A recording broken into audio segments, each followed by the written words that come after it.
What's up, guys? Apex Automotive here, and I have come up with a list of 5 cars that are affordable that you can buy in 2024 that you can still have a lot of fun in and enjoy and get into the car scene if you've never been in there. Starting with number 1, we're going to go with the 1994 to 1998 Mustang GT, also known as the SN95 Mustang.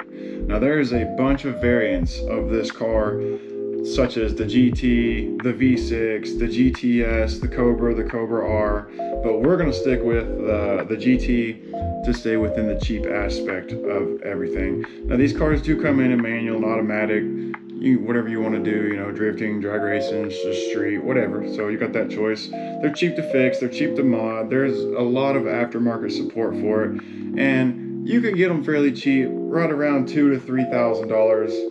I mean, unless you want a nice one, then you'll be spending a little more money, but really not a bad deal for how much fun that those cars can have. And they usually make about 230 to 280 horsepower from the factory for the GT version. And number 2 will be this 2005 to 2010 Cobalt SS. They came with 4-cylinder engines that came turboed, supercharged, or naturally aspirated. The 4-cylinder turbo version made about 260 horsepower. The supercharged 4-cylinder version made about 205 horsepower, and the naturally aspirated version pumped out about 171 horsepower. They come with manual transmissions, they're front-wheel drive.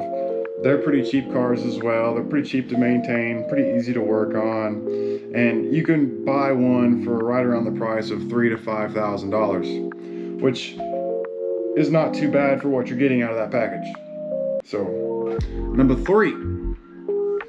Number 3 is going to be a 2003 to 05 Dodge Neon SRT4. They come with 2.4 liter 4-cylinder turbo engines that produced a whopping 208 horsepower.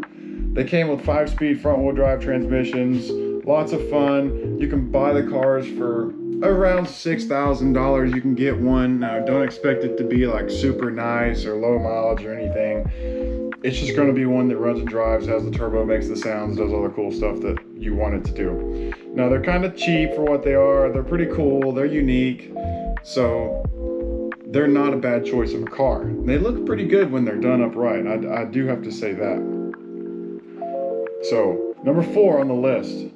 Now, this one is not really my favorite car, but it is a car that you can have a lot of fun with. You can mod it heavily, and you can do a lot of things with the car. It's from a 2008 to 2016 Hyundai Genesis.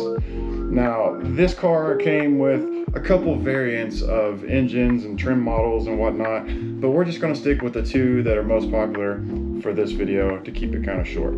They come with the 4-cylinder turbo engine that produced 274 horsepower, or they came with a 6-cylinder naturally aspirated engine that produced 290 horsepower.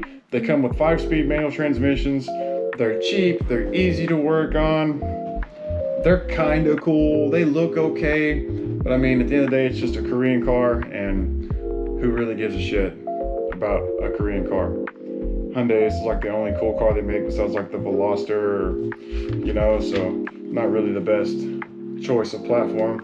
The engines are kind of expensive when they blow up, but not a bad car. Keep it stock, it'll last you the longest, stay most reliable. And number 5, the last car on our list is from 1986 to 1993 an MK3 Toyota Supra. Now, this isn't the Supra. This isn't the Supra that everybody wants. It doesn't come with the 2J. That was my puppy. I'm sorry about that. She was stretching. But it doesn't come with the 2J. It comes with the 1JZ, which is essentially very close to the 2J. It's an inline 6. They came naturally aspirated, and they also came with a turboed version. The naturally aspirated version whopped out a huge number of 200 horsepower, and the turbo inline 6 pumped out an extra 31 more horsepower, so 231 horsepower in total. And all these numbers that I got off the internet, I assume are crank horsepower. They could be wheel, because that is a fairly low number, but at the same time, in the 90s, 200 horsepower was pretty good in a car like this. So, and they're also super cheap.